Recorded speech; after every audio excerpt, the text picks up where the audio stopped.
नमस्कार, स्वदेश एजेंडा देख रहे हैं आप और मैं हूं आपके साथ राखी।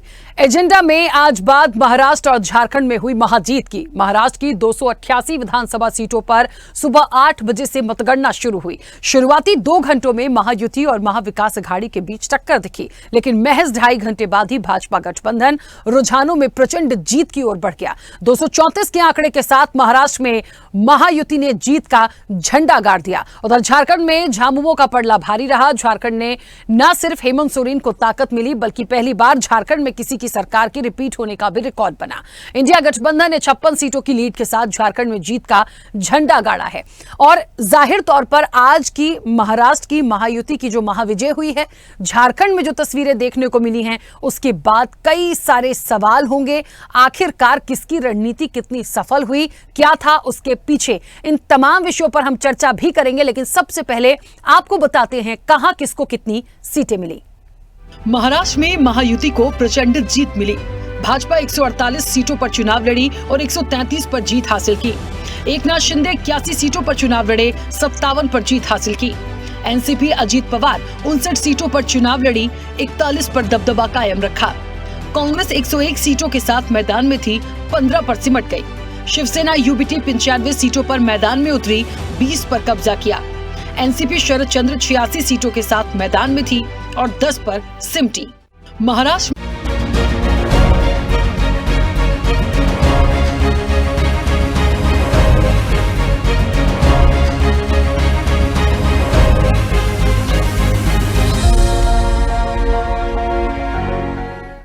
चले तो आज दिन भर के परिणामों को लेकर प्रतिक्रियाओं का दौर भी खूब रहा।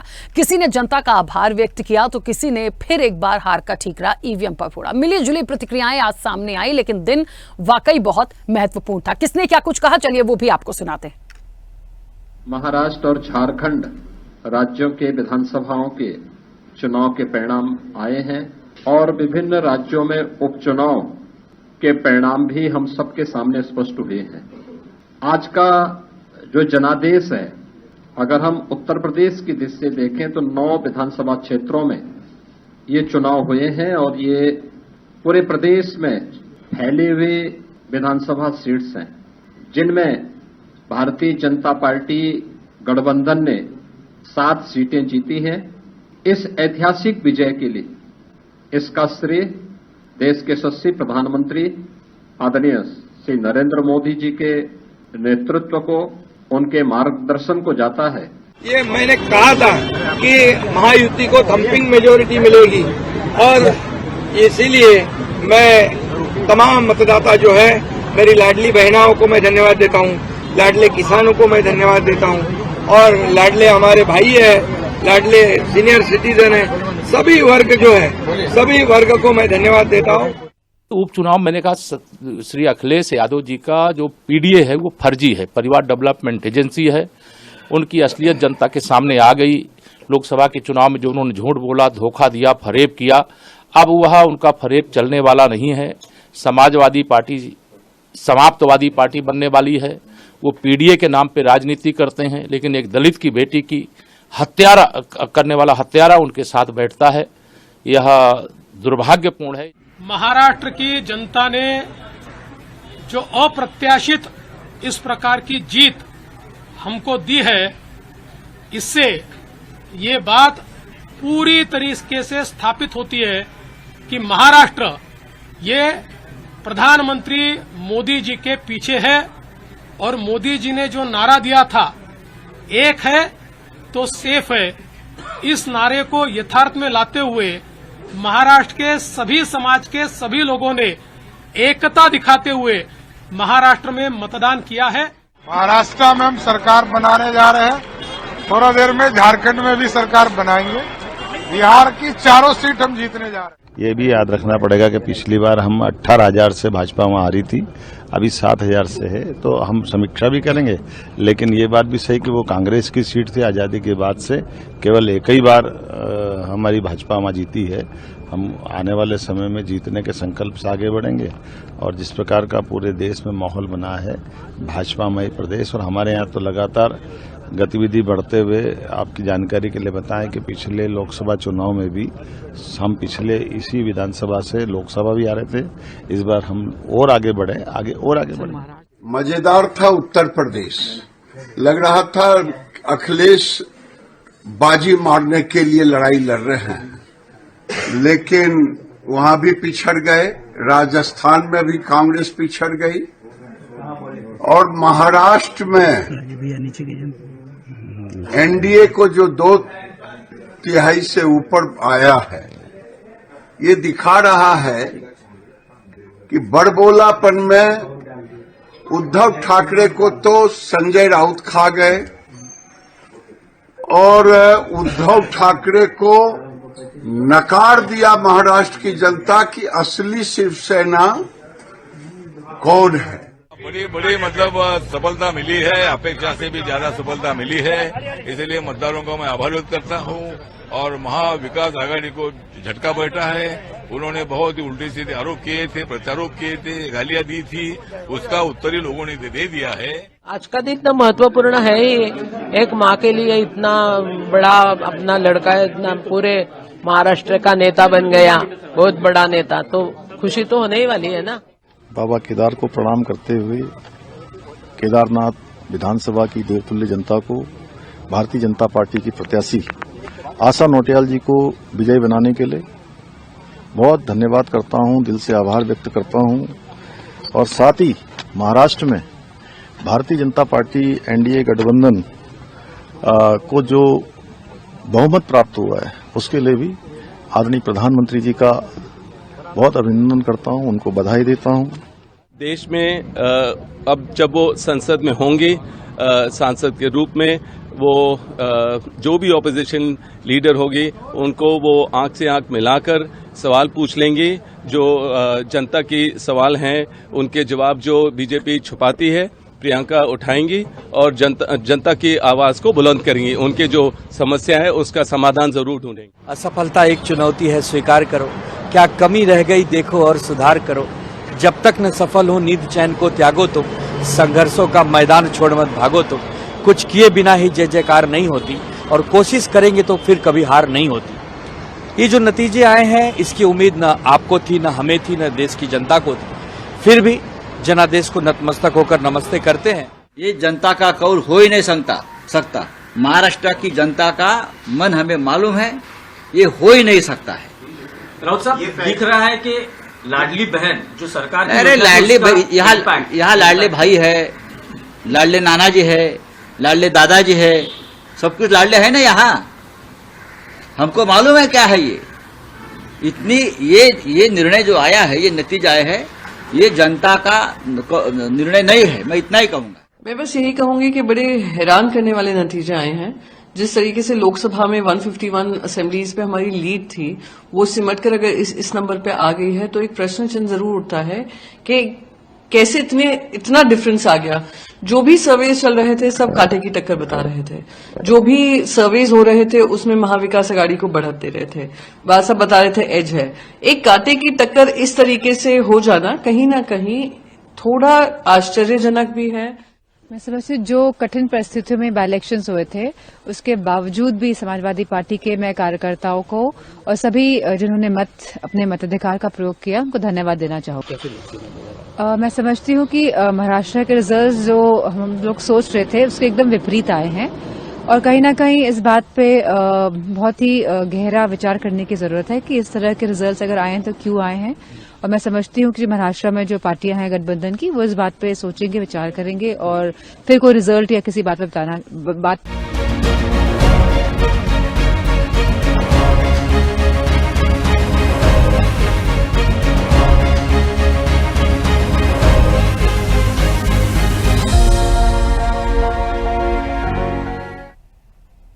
महायुति की महाजीत कितनी सफल रही रणनीति, ये तो सवाल है ही, लेकिन ये बात भी देखनी पड़ेगी कि जो वादे और दावे किए जा रहे थे उसके बाद रिजल्ट कैसा आया है। ये जाहिर तौर पर बहुत महत्वपूर्ण होगा।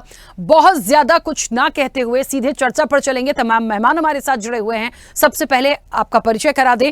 भारतीय जनता पार्टी का पक्ष रखेंगे प्रदीप बैस। प्रदीप जी, बहुत स्वागत चर्चा में जुड़ने के लिए।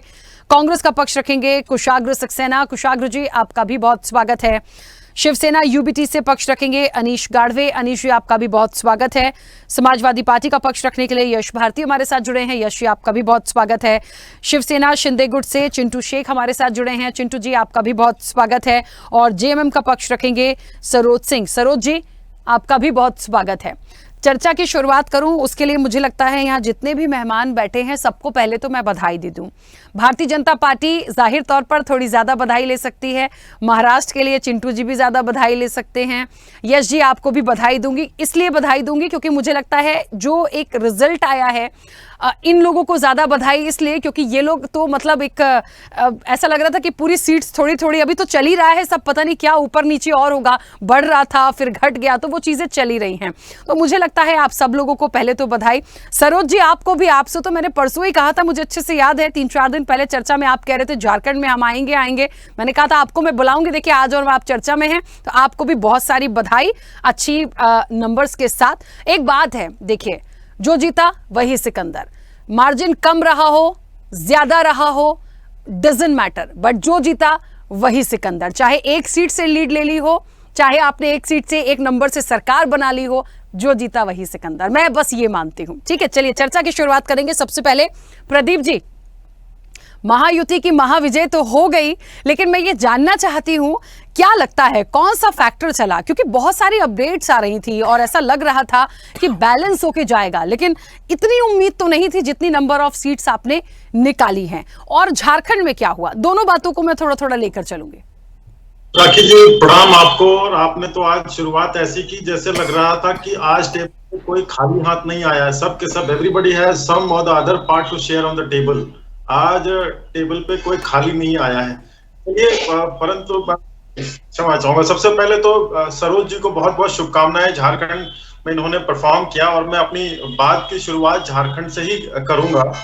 तो मैं आपको बताना चाहूंगा कि निश्चित तौर पे जनता जनार्दन का फैसला है। झारखंड की जनता ने अपना जनादेश दे दिया है और हमारे यहाँ बैठकें होती हैं। हमारी पार्टी कार्डर बेस्ड जो पार्टी है उस पे हम इसकी समीक्षा करेंगे और निश्चित तौर पे जो कमियां हैं उसको हम दुरुस्त करेंगे और सरकार के साथ एक मजबूत विपक्ष की तरह से हम काम करेंगे। बहुत बहुत एक बार पुनः शुभकामनाएं। आशा है मेरी कि झारखंड राज्य का नेतृत्व इन के पहले की कमियां हमने गिनाई थी उस पर काम करेगा और झारखंड को विकास की राह पे आगे लेके चलेगा। बाकी राज्यों के जो उपचुनाव हुए और जो महाराष्ट्र के, देखिए महाराष्ट्र हमारे देश का एक महत्वपूर्ण राज्य रहा है। महाराष्ट्र का जनादेश एक तरह से कहा जाए एक बहुत महत्वपूर्ण अंग निभाता है इस राष्ट्र के विकास में। हमारी आर्थिक राजधानी महाराष्ट्र राज्य की राजधानी है। तो बहुत सारे फैक्टर्स हैं इस पे। आप यूं कह लीजिए कि महाराष्ट्र की जनता ने पिछले 2.5 वर्षों के कार्यों को देखा। अब आप चूंकि अवसर बहुत बढ़िया देते हैं तो मैं आज बताना चाहूंगा कि हर वो फैक्टर हमारे फेवर में रहा। जो जो हमने वादे किए, जो जो हमने काम गिनाए, जो जो हमने आगे की योजनाएं बनाई और महाराष्ट्र की जनता ने विकास की राजनीति को आगे बढ़ाने के लिए हमें मत दिया है, हमें अपना जनादेश दिया है। और वो भ्रमित करने वाली और आप जैसे कहें कि बांटने वाली जो राजनीति जो लोग करते थे, दूसरों के लिए सारे नियम थे, अपने लिए कोई नियम नहीं थे, तो उस राजनीति को महाराष्ट्र की सम्मानित जनता ने, पूजनीय जनता ने उसको नकार दिया है। अब देखिए, हम तो कार्यकर्ता अपनी पार्टी के और बोलना हमारा काम है, लेकिन मैं ऐसा महसूस करता हूं कि समय बड़ा बहुमूल्य है। मैं बार बार चीजों को रिपीट करूं, दर्शक अपने आप समझ गए हैं कि क्या कारण रहे, क्या फैक्टर रहे। जो मैसेज जाता है बहुत मतदाता उसको पहचान जाते हैं, वो चर्चा भले न करें राजनीतिक कार्यकर्ताओं की तरह से, लेकिन उन्होंने अपना मन बना रखा था और इसकी परिणति आज हो गई। बिल्कुल ठीक है, चलिए वापस आऊंगी। कुशाग्र जी, मुझे सुन पा रहे हैं? जी राखी जी, मेरी आवाज आ रही है ना आपको? हाँ, आपकी आवाज आ रही है। कुशाग्र जी, मुझे बस एक छोटा सा सवाल है। मुझे लगता है महाराष्ट्र की मैं बात कर लूं, क्योंकि गठबंधन 2 गठबंधन चल रहे थे महाराष्ट्र में। एक गठबंधन बहुत अच्छे नंबर ऑफ सीट्स के साथ चला गया, दूसरे गठबंधन में नंबर ऑफ सीट्स का आंकड़ा था जो बहुत कम हो गया। और कांग्रेस की ही यदि मैं पर्टिकुलर बात करूं, आप तो 101 सीटों के साथ थे, लेकिन बहुत सारे नंबर ऐसे आए हैं जितनी उम्मीद शायद नहीं थी किसी को भी कि इतना कम नंबर कांग्रेस का आ सकता है। क्या एक वजह मानते हैं? राखी जी, देखिए, मैं सबसे पहले तो एक बात बोलना चाहूंगा कि सिर्फ महाराष्ट्र में नहीं, काफी जगह चुनाव थे। जैसे केरला में कांग्रेस ने अच्छा किया, कर्नाटका में हमने 3 सीटें जीती, एमपी में 2 में से 1 जीती, और वेस्ट बंगाल में भी ममता बनर्जी की पार्टी ने, इंडिया गठबंधन के साथी ने 6 की 6 सीटें जीती। तो ये चुनाव जो था, ये इंडिया और एनडीए के बीच में ये चुनाव था। जैसा कि हम लोकसभा में भी हम सब एक होकर लड़े, क्योंकि ये लड़ाई सिर्फ एक विचारधारा की लड़ाई नहीं है, ये बेसिक मुद्दों की लड़ाई है, जनता के हितों की लड़ाई है, और सबके संविधान के अधिकार की लड़ाई है। अब यहाँ पे मैं आपको एक बात बताना चाहूंगा कि अगर आप डिफरेंस देखेंगे, जैसे हमने झारखंड के हमारे जो सरोज सिंह जी बैठे हैं, मैं पहले उन्हें अपने इंडिया गठबंधन के साथी को भी बधाई देना चाहूंगा कि बहुत अच्छा परफॉर्म करते हुए इंडिया गठबंधन ने झारखंड में जीत दर्ज करी, जो कि आर्थिक और सामाजिक न्याय की प्रतिबद्धता को झारखंड के लोगों ने प्रदर्शित किया है। अब दोनों चुनावों में ना, झारखंड और महाराष्ट्र में अगर एक बेसिक डिफरेंस देखेंगे, तो भाजपा का जो नैरेटिव था ना, महाराष्ट्र में हो या झारखंड में, वो बड़ा डिवाइसिव था।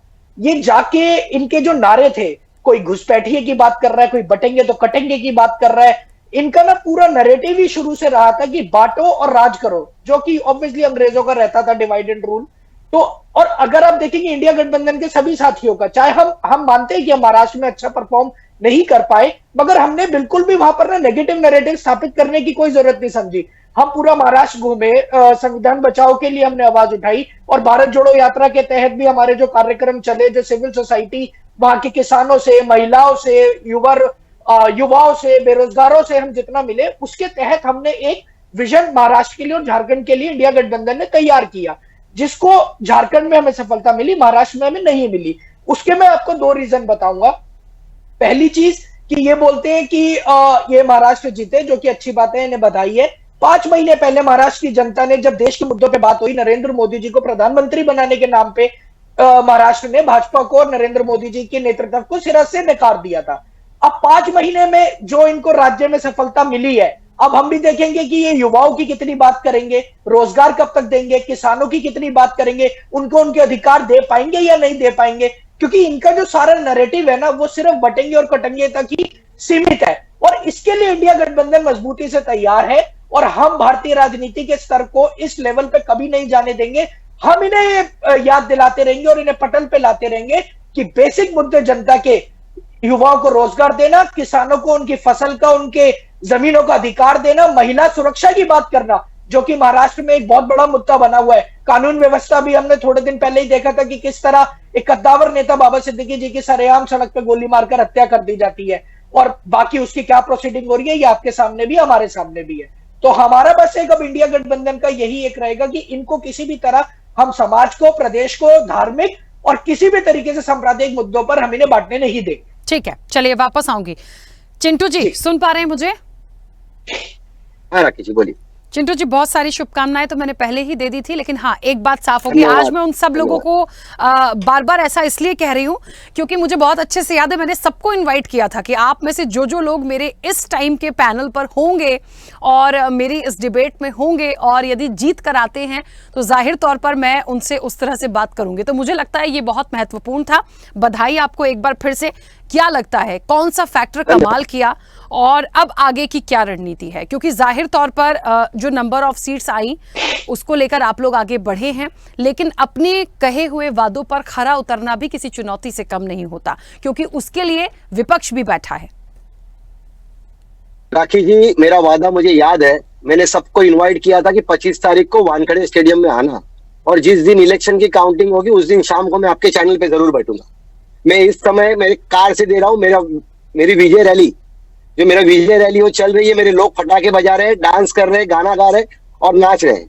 मगर मैं बोलना चाहता हूँ, जिस तरीके से सक्सेना जी बोल रहे थे कि हमने 5 महीने पहले जो हमें शौक लगा था, जो हमने लोकसभा के इलेक्शन के अंदर हमने जो हमको सीखना था, हम सीख लिए। 5 महीने में हम लोग लोगों तक कैसे पहुंचना है, कार्यकर्ताओं तक कैसे जाना है, किस तरीके से लोगों को फेक नैरेटिव से बचाना है, उसके ऊपर काम किया। मैं राखी जी महाराष्ट्र के एक एक खाने कोपरे में घूम के सब जगह घुमा हूं। मैंने युवाओं को, बुजुर्गों को, किसानों को ये फैक्टर, विनिंग फैक्टर जो है वो लाड़की बहना है।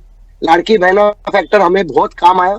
और आपने जैसे पूछा सवाल कि आप आगे क्या करोगे, आप 5 साल में हम तो काम करेंगे, मगर जो वादे किए हैं वो वादे हम निभाएंगे। हम लोगों तक पहुंच रहे हैं। हाउ टू विन इलेक्शन इसके ऊपर काम कर रहे हैं। ऐसा नहीं है कि सब इतनी ज्यादा सीटें जीती, मगर मुझे आप खुद पूछोगे तो मैंने 3-4 सीट खोई भी। मैंने बायकला से यामिनी जी की सीट खोई, जहां मेरे समाज के लोग मदनपुरा, आगरीपाड़ा वहां के थे। मैं जिस इलाके में रहता हूं वहां की सीट संजय राउत के भाई सुनील राउत जी वहां से जीते। तानिया एनसी जो मोहम्मद अली रोड से है वो हारी। तो मुझे उसके ऊपर भी वर्क करना है। हम रुकेंगे नहीं। इलेक्शन हो गया, जीत गए, जीत हासिल करके हम रुकेंगे नहीं। हम जी के लड़के जो किसान सिद्दीकी है वो खड़े थे, वो वरुण सरदेसाई जो युवा सेना के लीडर है उनके थ्रू हारे। तो इन चीजों पे काम करना है। मेरे समाज के जो मतदान था, जो मुस्लिम समाज का मतदान था, वो उसमें कन्वर्शन करने में हम ज्यादा सफल नहीं हुए, मगर सफल हुए। हमने आज हमारे इलाके में 52,000 के ऊपर हमने वोटिंग पाई है। तो मैं चाहूंगा कि हम काम करते रहें और जो स्टैटिक है, जो अच्छे प्रवक्ता है और खास करके जो अच्छे लीडर है, उनके हाथ से सीखे। और खास करके मैं आज स्वदेश चैनल का धन्यवाद करूंगा, राखी जी का धन्यवाद करूंगा कि इलेक्शन के दौरान आपने बहुत सारे डिबेट में मुझे बिठाया। मेरे पक्ष का मुझे जो सवाल थे, जवाब थे, मेरा पक्ष का जो प्रचार था वो करने को मुझे आसीन हुआ। अनिल जी मेरे साथ थे। इस दौरान हमने कुछ विपक्ष को कुछ ज्यादा बोल दिया तो मैं माफी चाहता हूं। और अनिल जी, हार को कभी हार मत समझो। हार से ही सीख मिलती है। हार से इतनी सीख मिलती है कि आज मैं देख रहा हूं कि ये इतनी बड़ी जीत है, उस जीत को सामने हमें और कैसे पॉजिटिवली पहुंचना है वो भी हमें देखना है। और रही बात 5 सालों में हम किस तरीके से काम करेंगे, तो एकनाथ शिंदे जी काम करते हैं, देवेंद्र जी काम करते हैं, अजीत दादा काम करते हैं। तो इस काम को सफल कैसे बनाना है, इस काम को और कैसे अच्छा करना है, और उसकी जिम्मेदारी बढ़ गई है हमारी। और हम अब चाहेंगे कि ज्यादा से ज्यादा काम लोगों का हो। जिस तरीके से हम 24/7 हमारे एकनाथ शिंदे जी जो कॉमन मैन है वो काम करते हैं, वो और काम करें। और लोगों का जो आशीर्वाद और जो महाराष्ट्र की जनता का आशीर्वाद हमें मिला है, ऐसे ही मिलते रहे। मैं आपके चैनल के 1 मिनट, अब बोलिए ना। चिंटू जी, बस एक छोटी सी बात कहना चाहूंगा। एकनाथ शिंदे जी मुख्यमंत्री बनने जा रहे हैं सर, इस पर भी मैं आऊंगी फडणवीस जी के साथ। मैं अभी दूसरे राउंड में इसी पर आऊंगी। अभी सब लोगों को अपनी बात करके राखी जी जवाब देता हूँ। फेस पर आएंगे तब देखिएगा। मुख्यमंत्री जी बनने जा रहे क्या नहीं जा रहे, हम तीनों पार्टी, पहले भी ये सवाल बहुत बार हुआ, कोई भी बने, मैं उनके पार्टी का कार्यकर्ता हूं, मैं चाहूंगा वो बने, मगर तीनों पार्टियां बैठकर काम करेंगी। देखिए आज जो वहां विकास आघाड़ी का जो नेगेटिव रिजल्ट आया है उसका यही सवाल है कि आप लोग आपस में झगड़ रहे थे कि मुख्यमंत्री का चेहरा दिखाइए। हमने उस पर नहीं झगड़ा, हमने लोगों के बीच में प्रचार किया। हमने मुख्यमंत्री के चेहरे से सरकार बन गई, ये बयान लगातार महायुति के नेताओं के ही आ रहे हैं। ये हम कोई झगड़ता नहीं। मेरी बात तो सुनिए। अजीत दादा की मुख्यमंत्री बनना चाहिए। रुक जाइए, वो भी चर्चा का हिस्सा है। चलिए अनीश जी, क्या हुआ एमवीए कहाँ, मतलब कहाँ कमी रह गई, ये पूछना चाहूंगी मैं। तो अभी कहाँ कमी रह गई, कहाँ क्या हुआ, ये सब सोचने का आज का दिन जरूर है। हम इस पे जरूर सोचेंगे, इसके ऊपर प्लान होगा, चर्चा होगी। लेकिन फिलहाल चिंटू जी का मैं यहाँ पे अभिनंदन करना चाहता हूँ। चिंटू जी का पार्टी, उनका गठबंधन बड़ी बहुमत से चुन के आ गया है और सत्ता में भी आएंगे, उनका अभिनंदन करता हूँ। और एक चीज पे मैं यहाँ पे आपका मतलब रुख बदलना चाहता हूँ इस चर्चा का, कि अभी चिंटू जी ने यह भी कहा कि उनके समाज का वोट वो देने में कामयाब कुछ हद तक हुए, कुछ हद तक कामयाब नहीं भी हुए। लेकिन ये सुन के मुझे अच्छा लगा कि मुस्लिम समाज का वोट अगर महायुति को भी मिलता है तो वो वोट जिहाद नहीं होता है। वो किसी को भी मिल सकता है। लोकसभा में आपने ये नारा लगाया कि वो वोट हमें मिला था। इस वक्त अगर अगर सबके मिलके अगर 47 भी एमएलए नहीं आते हैं तो इसका मतलब वो वोट आपको मिला। तो इसका मतलब ये नहीं हुआ कि मुस्लिम समाज ने आपको वोट दिया तो हम ये बोलेंगे कि वो वोट जिहाद हो गया, या फिर जो भी आपने उसको नाम दिया रहेगा किसी विशिष्ट समाज का। विशिष्ट समाज ये शब्द हमने काफी वक्त सुना था। तो शायद ये आरोप शायद हम हमारे ऊपर अगले किसी डिबेट में चिंटू शेख जी नहीं लगाएंगे। ये भी हम यहाँ पे आपसे मतलब ये ऐसा मैं सोच के चल रहा हूँ आगे। दूसरी चीज ये है कि देखिए क्या हुआ क्या नहीं हुआ, इससे बेहतर ये होगा कि अभी महाराष्ट्र में जो नई सरकार बनेगी उस सरकार पे अंकुश रखने का काम महाविकास आघाड़ी की तरफ से किया जाएगा। आज दिख रहा है ऐसा कि महाराष्ट्र में विरोधी पक्ष में बैठने के लायक भी इन्होंने नंबर्स नहीं छोड़े। मैं किसी के ऊपर किसी मशीन्स के ऊपर मैं कुछ नहीं आरोप लगा रहा हूं, लेकिन यह भी हमने देखा है कि बैलेट पे हम काफी टाइम अप रहते हैं, बैलेट की वोटिंग खत्म होती तो हम डाउन हो जाते हैं। चलिए छोड़िए, वो भी कुछ एक टेक्निकल पार्ट रहेगा, मुझे नहीं पता क्या है ये सब चीज में। लेकिन आज आप अगर देखेंगे तो महाराष्ट्र की जनता ने ऐसा क्या देखा जो 4 महीनों के अंदर सारा चेंज हो गया। सारा मतलब आप देखोगे लोकसभा तक 33-34 तक महाविकास आघाड़ी थी। आज विधानसभा की चुनाव में आप अगर देखोगे तो पूरा उल्टा, मतलब जिस पार्टी के, जैसे कि एनसीपी का मैं यहाँ पे उदाहरण देना चाहूंगा, शरद पवार जी की पार्टी का, उनके पास 8 एमपी है और 9 एमएलए है। ऐसा कभी देखा है आपने आज तक किसी पार्टी के साथ 8 एमपी और 9 एमएलए? मतलब एक लोकसभा के अंदर कम से कम 6 एमएलए की सीटें आती है। ऐसा आज तक तो मैंने महाराष्ट्र की राजनीति में कभी नहीं देखा। और इतना बड़ा मैंडेट किसी सिंगल पार्टी को मिलना आज तक महाराष्ट्र के 35-40 साल के इतिहास में किसी पार्टी को नहीं मिला, जो भारतीय जनता पक्ष को 133-134 का आंकड़ा जो मिल चुका है। कुछ ऐसी सीटें भी हैं जहां पे अचरज हो रहा है कि ये सीटें कभी चुन के भी नहीं आ सकती, वो भी सीटें चुन के आई है। शायद ये अचरज महाराष्ट्र की बहुत सी जनता, मतलब बहुत सी नंबर ऑफ काउंट ज्यादा रहेगा। बहुत लोगों को लगता रहेगा ये कैसे हो सकता है, पता नहीं, हमें तो नहीं पता। ये अनाकलनीय है, मतलब मराठी में कहते हैं अनाकलनीय, निशब्द, कुछ नहीं बता सकते ये क्या कैसे क्या पता नहीं। ठीक है राखी जी 5 सेकंड दे तो आदरणीय मित्र का मैं जवाब देना चाहूंगा। 1 सेकंड प्रदीप जी, बस 2 ही छोटी सी प्रतिक्रिया हैं, उसके बाद मैं समय दूंगी। आप ही लोग बोलिएगा, आज तो आप लोगों का ही दिन है, आप ही लोग बोलिएगा। मेरे पास तो बहुत सवाल थे जो मैंने बिल्कुल दागे थे, और अब बस अगला सवाल जो मेरा होगा उसी पे पूरी चर्चा आ जाएगी। तो बस 2 मिनट, बस जल्दी से छोटी प्रतिक्रिया। यश जी, सबसे पहले तो झारखंड और महाराष्ट्र पर आपकी प्रतिक्रिया, और मैं उत्तर प्रदेश के लिए आपसे जरूर सवाल करूंगी क्योंकि उपचुनाव बहुत महत्वपूर्ण था। 9 का जो आंकड़ा था वो तो 7-2 पे ही खत्म हो गया। भारतीय जनता पार्टी 7 की लीड पर रही, कहां कमी रह गई? देखिए, कमी कहीं भी नहीं थी। मैं तो भारतीय जनता पार्टी को बहुत बहुत बधाई दूंगा। उस ईवीएम से भारतीय जनता पार्टी जीतने के दावे कर रही है।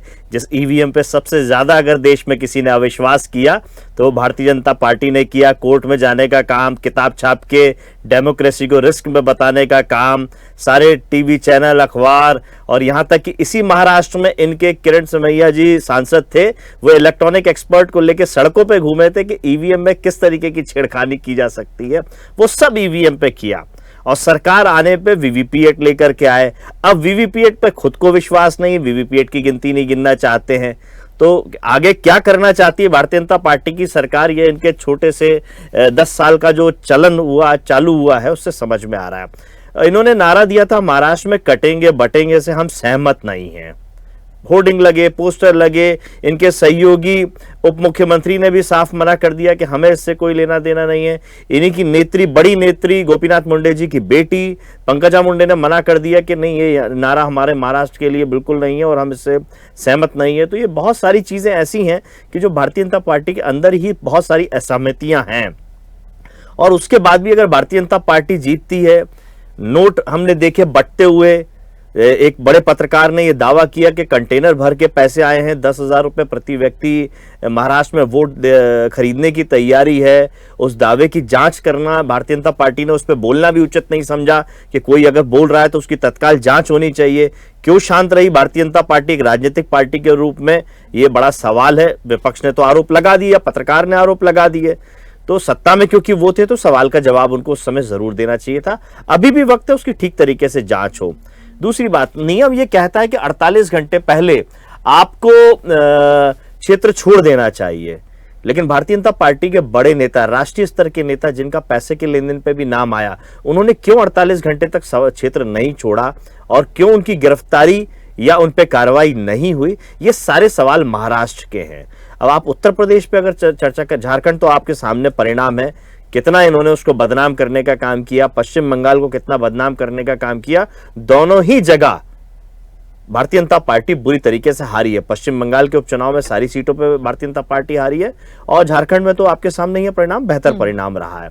उत्तर प्रदेश में हमने एक दिन पहले, चुनाव से एक दिन पहले हमने बताया कि पुलिस की अपनी एक सीमाएं हैं, निर्वाचन आयोग के अपने अधिकार हैं। जो निर्वाचन आयोग के अपने अधिकार हैं, उन अधिकारों का सही उपयोग हो, पुलिस अपने दायरे में रहे, अपनी सीमाओं में रहे और पूरा भारतीय जनता पार्टी से जो मीडिया प्रायोजित रहती है, उसने पूरा हमारा हाथ से उड़ाया, हमें बदनाम करने का काम किया। लेकिन शाम होते होते, रात होते होते निर्वाचन आयोग ने भी पुलिस को, वरिष्ठ अधिकारियों को पत्र लिख करके कहा कि आप किसी का भी पहचान पत्र नहीं देखेंगे।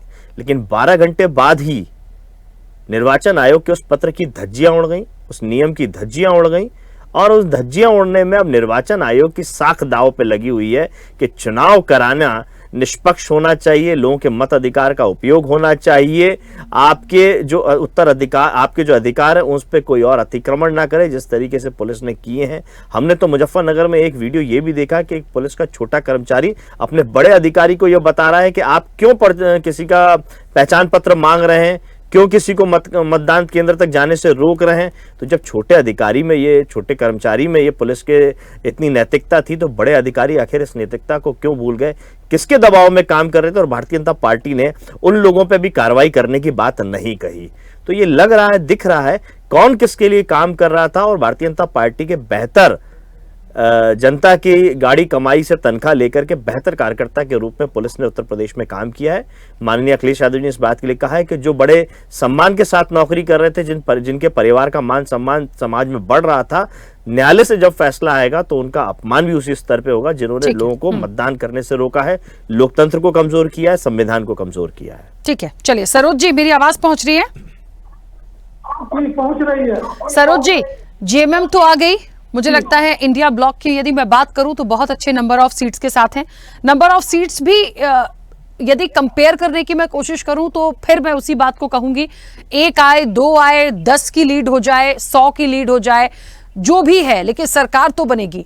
क्या लगता है कौन सी रणनीति सफल हुई है? आपको क्या लगता है कि बाकी जो लोग थे या भारतीय जनता पार्टी थी, उनकी भी कई रैलियां थी, कई दिग्गजों ने कमान संभाल रखी थी, कहां पीछे रह गए? जी, भारतीय जनता पार्टी की कमोबेश 18 वर्ष तक झारखंड में सरकार रही है। इन्होंने झारखंड के गरीबी पर, झारखंड के दलित, पिछड़ा, आदिवासियों पर ध्यान नहीं दिया। इनका बराबर यही नारा रहा है कि कटोगे तो बटोगे, बटोगे तो कटोगे, बांग्लादेश घुसपैठ। यहाँ की गरीबी पर, यहाँ के लाचारी पर इन्होंने ध्यान नहीं दिया। यहाँ हमारी सरकार ने जो अच्छी अच्छी योजनाएं चलाई, सावित्रीबाई फुले किशोरी समृद्धि योजना, सर्वजन पेंशन, मैया सम्मान योजना, बिजली बिल माफी, जिस बिजली बिल के वजह से हजारों लोग जेल चले जाते थे, ये जो है किसानों की ऋण माफी, इन सब योजना जो झारखंड के लोगों को अति आवश्यक था, क्योंकि यहाँ बहुत गरीबी थी और बराबर भारतीय जनता पार्टी की सरकार यहाँ रही, इन गरीबों पर इन लोगों ने ध्यान नहीं दिया। ये जुमलेबाजी करते रहे, रैलियां करते रहे कि कटोगे तो बंटोगे। इसका जो है जनता ने मौन होके जवाब दिया और हम लोग जो है एब्सोल्यूट मेजोरिटी में झारखंड में आ गए। आज भारतीय जनता पार्टी यहाँ जो है हास्य का पात्र बन गई है, ऐसा मेजोरिटी यहाँ की जनता ने इसको दिया। जबकि इनके केंद्र के सभी मंत्री, इनके सभी राज्यों के मुख्यमंत्री का कैंपेनिंग लगातार यहाँ था, इनके नेताओं के घर से पैसा पकड़ा जा रहा था। इन लोगों ने बहुत तरह के हथकंडे अपनाए लेकिन झारखंड की जनता ने इनको खारिज कर दिया। ठीक है, चलिए वापस आऊंगी सरोज जी। अब कई सारे मेहमान कुछ कहना चाह रहे हैं, वो जल्दी जल्दी से अपनी बात रखेंगे। सबसे पहले कुशाग्र जी आप कहना चाह रहे थे, अपनी बात रखिए, उसके बाद प्रदीप जी आपके पास आ रही हूँ, जल्दी जल्दी से बोलिएगा। जी राखी जी, मैं बस इतना ही बोलना चाहूंगा कि जैसा कि अनीश जी ने भी बोला था, तो मैं उसमें एक ही बात को इनका एड ऑन करना चाहूंगा कि ऐसा कैसे पॉसिबल हो सकता है कि 5-6 महीने जस्ट 5 महीने पहले राष्ट्रीय स्तर पर नरेंद्र मोदी जी के नेतृत्व को, भाजपा को पूरी तरीके से महाराष्ट्र नकार देता है और इंडिया गठबंधन को एक प्रचंड जीत देता है। और उसके बावजूद जैसे उन्होंने बोला कि 8 सांसद और 9 विधायक शरद पवार जी के, तो ये थोड़ा ना ये चीजें समझने में हमारे साथ साथ महाराष्ट्र की जनता को भी आने वाले समय में ये अभी से वो दिक्कत होनी शुरू हो गई है कि ऐसी कौन सी रिवर्स एंटी इनकम्बेंसी का फॉर्मूला इन्होंने लगाया। खैर, और मैं इन दोनों के ना नैरेटिव की भी यहाँ पे बात करना चाहूंगा कि इंडिया गठबंधन में हमारे झारखंड का और हमने बाकी जगहों पर भी, मैं फिर से रिपीट करना चाहूंगा, हमने एक सकारात्मक नैरेटिव की बात करी, जहां पे हमने महाराष्ट्र में भी जनता से जुड़े मुद्दों की बात करी, वेलफेयर स्कीम्स की बात करी, किसानों की बात करी, कानून व्यवस्था की बात करी।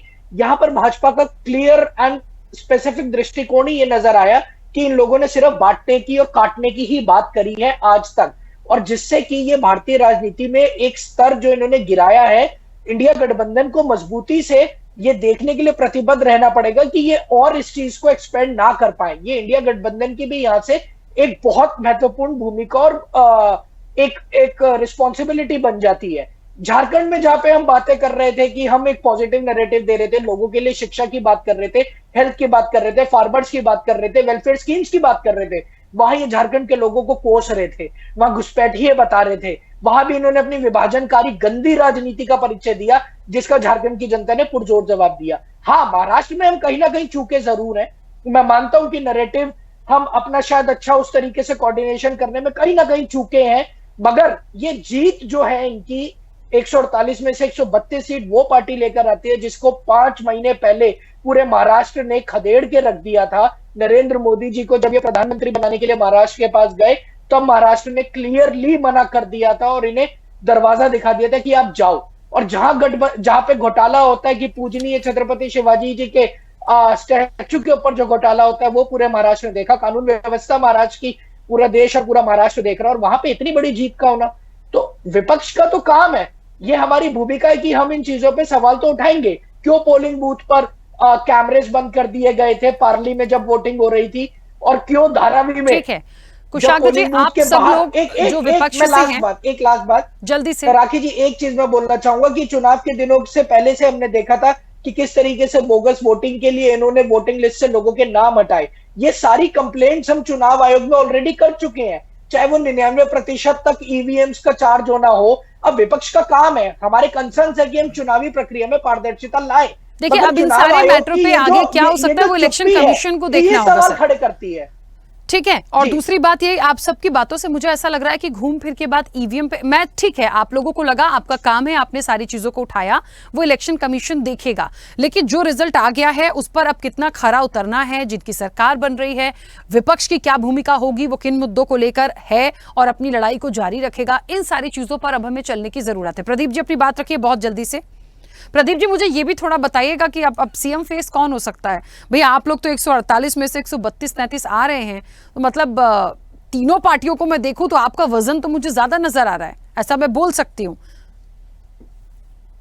राखी जी, देखिए, हमारी पार्टी में पार्लियामेंट्री बोर्ड डिसाइड करता है कि कौन नेता होगा, कौन मुख्यमंत्री होगा। ये तो आपके लास्ट क्वेश्चन का आंसर। दूसरा, थोड़ी सी मैं बात रखना चाहूंगा। देखिए, कांग्रेस के मित्र और उनके बगल में जो मेरे इंटरफेस पे दिख रहे हैं, बड़ी अच्छी दाढ़ी है उनकी और टीका भी लगा रखा है, क्षमा चाहूंगा नाम मैं मिस कर गया। अनीश जी हैं यूबीटी से। जी अनीश जी, देखिए, अब जिस प्रकार से देखिए ना, अनार का रस पीना चाहिए, चाहे irrespective of party, irrespective of विचारधारा, वो सबको फायदा करता है। लेकिन व्यक्ति जब निंदा रस का आस्वादन लेने लगता है तो उसको करुण रस इसी तरह से झेलना पड़ता है। देखिए, राजनीति में रसों की जानकारी बहुत महत्वपूर्ण है, और उससे भी ज्यादा महत्वपूर्ण है ये स्वीकार करना कि भारतीय मतदाता जो है बहुत आपकी अपेक्षा से ज्यादा परिपक्व है। इंडी गठबंधन जिस प्रकार की शिकायत और करुणवंदन कर रहा है, उनको स्वीकार करना होगा कि आप मतदाताओं की नब्ज को आप नहीं पहचान सके, और यही वो कारण है। हमसे चूक हुई है, हमने झारखंड में हमसे चूक हुई है, हम उस पर अपने विचार करेंगे, हम उसका रूट कॉज एनालिसिस होगा। लेकिन महाराष्ट्र इतने महत्वपूर्ण, आपकी जो ये दुर्गति हुई है ये आपको स्वीकार करना होगा, और आरोप और ये निंदा की राजनीति बंद करनी होगी। राखी जी मुझे जवाब देने के एक मिनट कुशाग्र जी, एक मिनट प्लीज, बाकी लोग भी समय मांग रहे हैं, एक मिनट रुकिएगा। हाँ, चिंटू जी कुछ कह रहे हैं। बस इतना बोलना चाहूंगा कि ये अहंकार जो आपका भी बोल रहा है ना, 5 महीने पहले महाराष्ट्र की जनता ने आपकी भी अहंकार नहीं है, ये अहंकार नहीं है। चिंटू जी बात सुनिए, अभी जवाब देने दीजिए, जवाब देने दीजिए। 5 महीने पहले पूरे महायुति की जो दुर्गति पूरे महाराष्ट्र की जनता ने करी थी, और जिस तरीके से दुर्गति महायुति सरकार ने कुशाग्र जी एक सेकंड रुक जाइए, देश उस बात के लिए मैं सब लोगों को समय दे रही हूँ ना, प्लीज झगड़े का विषय है नहीं। देखिए अब जो होना था हो गया, एक मिनट रुकिए। हाँ चिंटू जी जल्दी से बोलिए। आपने मेरी बात पूरी नहीं होने दी है, मेरे को प्लीज मुझे बोलने दीजिए, मुझे बोलने दीजिए। ठीक है, मैं आपका मुद्दा क्लियर करता हूँ, बोलने दीजिए, मैं आपका मुद्दा क्लियर करता हूँ। आपने मुद्दा सुना ही नहीं चिंटू जी, आप मुद्दा तो सुनिए। मैं आपका क्लियर करता हूँ, सुनिए प्रदीप जी, आप भी सुनिए। आप सुन तो लीजिए, अब तो सत्ता में है आप, सुन तो लीजिए। मैं बस इतना बोलना चाहता हूं कि जो प्रदीप जी ने बोला कि जिस तरीके की सारे रसों का सुख राजनीति में लेना चाहिए, मैं अभी भी ये बोलना चाहता हूं कि 5 महीने पहले इनकी दुर्गति पूरे महायुति की राष्ट्रीय स्तर पर जो करी पूरे एक बात को लेके प्लीज आप लोग वहीं मत घूमिए सर, मेरे बाकी मेहमान अपनी बात नहीं रख पाएंगे। Chintu ji please continue. Kushagra ji I am sorry, नहीं सर प्लीज, इन्हें अपना नैरेटिव भी बदलना पड़ेगा। चिंटू जी आप बोलिए वरना नहीं बोल पाएंगे सर प्लीज। महाराष्ट्र में भाई महायुति को कोसना बंद करिए, आपके हाथ से निकल चुकी है महायुति। चिंटू जी आप अपनी बात को रखिए प्लीज। महायुति को बुरी तरह हाल बेहाल कर दिया था 5 महीने पहले। चिंटू जी मुझे सुन पा रहे हैं आप? मैं आप ही से पूछ रही हूँ सर। जो जीता वो सिकंदर। राखी जी आपने प्रोग्राम के स्टार्टिंग में बोला जो जीता वो सिकंदर। मैं चाहता हूं कि 5 महीना नहीं, 1 हफ्ते बाद भी इलेक्शन हो, जो जनता तक पहुंचेगा, जो काम करेगा। फेक नैरेटिव के जोर पे लोकसभा जीती, फेक नैरेटिव के नाम पे, संविधान के नाम पे जीती, लोगों को तोड़ने के नाम पे जीती, इन्होंने अलग अलग विषय पे जीती। उसके ऊपर हमने काम किया है, रेक्टिफाई किया है, आत्मचिंतन किया है। अगर हार होती है, हमने हमारी हार स्वीकार की, लोकसभा में हमारी हार स्वीकार की, हमने हार स्वीकार की। महाराष्ट्र के अंदर रीजनल पार्टियां बहुत अहम भूमिका निभाती है, हमने रेक्टिफाई किया, हम लोगों तक पहुंचे, दिन रात मेहनत की है, दिन रात मेहनत की। हम सिर्फ किसी को कोसा नहीं है, हमने किसी को बोला नहीं है। एक स्ट्रॉन्ग विपक्ष होना चाहिए, जरूर होना चाहिए। मेहनत हर पार्टी ने करी है, यश जी कुछ कहना चाह रहे हैं? हाँ यश जी थोड़ा जल्दी से बोलिएगा। अपनी हार स्वीकार कीजिए। अनिल जी जैसा बोले, अनिल जी बहुत बढ़िया बोले, अनिल जी बहुत बढ़िया बोले। देखिए आप वीर सावरकर जी का विरोध करते हैं। चिंटू जी, कुशाग्र जी प्लीज 1 मिनट रुक जाइए, मैं समय दे रही हूँ सर, ऐसे मत करिए प्लीज, ऐसे मत करिए। यश जी चिंटू जी, जब भारतीय जनता पार्टी राजनीतिक अछूत थी तब शिवसेना उनका साथ दिया करती थी, और जब आप साथ थे तब आपके साथ रहते रहते एक प्रवक्ता भारतीय जनता पार्टी में चला गया, यानी आपको तोड़ने का काम तब भी किया और अब भी किया कि 2 पार्ट में शिवसेना को तोड़ दिया। और विरोध क्या करती थी भारतीय जनता पार्टी कि हमें मुख्यमंत्री नहीं बनाना शिवसेना से, घूम फिर के तोड़ के मुख्यमंत्री शिवसेना से ही बनाया। लेकिन आज भारतीय जनता पार्टी मजबूत हो गई है। मैं दावे के साथ कह रहा हूं कि प्रदीप जी कह रहे हैं कि पार्लियामेंट्री बोर्ड होता है, इनका पार्लियामेंट्री बोर्ड ने इनका पर्ची आती है, राजस्थान में पर्ची से बने, मध्य प्रदेश में पर्ची से बने, और छत्तीसगढ़ में पर्ची से बने, पर्ची से आएंगे, उस पर्ची में आपका नाम नहीं होगा, आपका नाम सफाया हो जाएगा। जैसे आपके यहाँ से प्रवक्ता ले लिया था, आपकी पार्टी तोड़ दी, आपके मुख्यमंत्री को भी खत्म कर देंगे। ठीक है चलिए, कौन होगा वो आने वाले वक्त में देखेगा। अनिश जी कुछ कहना चाहते हैं, जल्दी से अपनी बात रखिए। साथी कौन थे भारतीय स्वाधीनता आंदोलन में भी? आपको अनिश जी प्लीज अपनी बात रखिए। कुशाग्र जी प्लीज सर, इतना इंटरप्ट करना अच्छा नहीं है प्लीज। वो मेरी पार्टी के लिए बोलेंगे तो मेरे को जवाब देना पड़ेगा। सर आप 1 मिनट अपने समय पे बोलिए ना, ऐसे आप बोलते रहेंगे तो बाकी लोग नहीं बोल पाएंगे फिर। बस अब वो अपनी भाषा मर्यादित रखेंगे तो मैं भी बीच में नहीं बोलूंगा उनके। सोनिया गांधी के नाम पे शरद पवार अलग हुए, शरद पवार ने शिवसेना के छगन भुजबल को तोड़ा, वो कौन सी राजनीति थी? अनिश जी कुछ कहना चाहते हैं सर? चिंटू जी, भाजपा से बच के रहिए। ऐसा कुछ नहीं है जिसको कुशाग्र जी और चिंटू जी प्लीज ऐसे मत करिए, 2-2 3-3 बार समय दे रही हूँ, इतना बोल रहे हैं आप लोग, उसके बाद भी बाकी मेहमानों को बोलने दीजिए सर, अच्छा नहीं लग रहा है। भाजपा की हिमायती मत कीजिए। ये कौन सी बात होती है? अपने आप को आप में विलय कर लेगी, वरना ये लोग बड़े मशहूर है तोड़ने के लिए। थोड़ा संभल के रहिएगा भाजपा से। आप देखिए, आप खुद देखिए, कभी राहुल गांधी। चलिए नतीजे ऐसे आए कि कोई किसी को तोड़िए मत, तोड़ने की कोशिश भी नहीं करेंगे और हो भी नहीं पाएगा, हो भी पाएगा तो उसका कुछ होना नहीं है। जो रिजल्ट आए हैं वो बिल्कुल एक तरफ गए हैं, मुझे नहीं लगता अभी यहाँ कोई तोड़फोड़ की गुंजाइश है। ठीक है सरोज जी अपनी बात रखिएगा। पढ़ाई कीजिए सरोज जी, आगे की रणनीति झारखंड में आप भी अपनी सरकार बनाएंगे? अच्छा आपसे मैं पूछना चाहती हूँ, हम कह तो रहे सोरेन रिटर्न होंगे या यहाँ पे भी कोई परिवर्तन देखेंगे हम? जी नहीं, जनता ने जो मैंडेट दिया है। स्पीकर ऑफ करिए Saroj ji please, speaker of करके बोलिए। जी हाँ, ऐसा है कि झारखंड को जो डिरेल भारतीय जनता पार्टी ने कर दिया था, उसको फिर हम लाइन पर लाएंगे और विकास की जो एक लंबी रेखा हम लोगों ने खींचा है, इसको बहुत आगे तक ले जाएंगे। सोरेन जी ही रहेंगे, कोई बदलेगा तो नहीं? हेमंत सोरेन ही सीएम बनेंगे? मैं तो बस ये पूछ रही हूँ। जी हेमंत सोरेन के नाम पर ही ये मैंडेट मिला है। ठीक है, और बदलने वाली बात नहीं है। झारखंड मुक्ति मोर्चा की 34 सीट है, कांग्रेस की 16 है, राष्ट्रीय जनता दल की 4 है और माले का 2 है। ठीक है, किसी भी परिस्थिति में बदलना नहीं है। चलिए किसी ने तो बताया कि हमारे यहाँ कोई परिवर्तन नहीं है, क्योंकि अब क्या अभी की राजनीति बहुत अलग हो गई है सर, जीत के बाद भी कुछ भी हो जाता है ना, तो पता नहीं चलता कि होगा कौन। तो ठीक है, आने वाले समय में देखेंगे, फिलहाल समय हो गया। आप सभी मेहमानों का बहुत शुक्रिया इस चर्चा में जुड़ने के लिए। एक महत्वपूर्ण बात यह है, महायुति की महाजीत है। जाहिर तौर पर देखिए, मैं फिर उस चीज को दोहराऊंगी, जो जीता वही सिकंदर। लोकसभा के भी रिजल्ट देखे थे, ये विधानसभा चुनाव बेहद महत्वपूर्ण था झारखंड और महाराष्ट्र के लिए, और कहीं ना कहीं झारखंड में इंडिया ब्लॉक और मुझे लगता है जेएमएम और यहां पर महायुति, भारतीय जनता पार्टी, एकनाथ शिंदे। अब यहां पर अब सबसे बड़ी जो चीज होगी वो होगी चेहरा, कौन होगा मुख्यमंत्री, क्योंकि नंबर ऑफ सीट्स तीनों ही लोगों को यदि एक कंबाइन करके गठबंधन को देखें तो अच्छी सीट्स लेकर आए हैं। वो कौन होगा ये अब देखना और दिलचस्प होगा। फिलहाल चर्चा में इतना ही, बने रहिए स्वदेश न्यूज के साथ। सबसे पहले देश।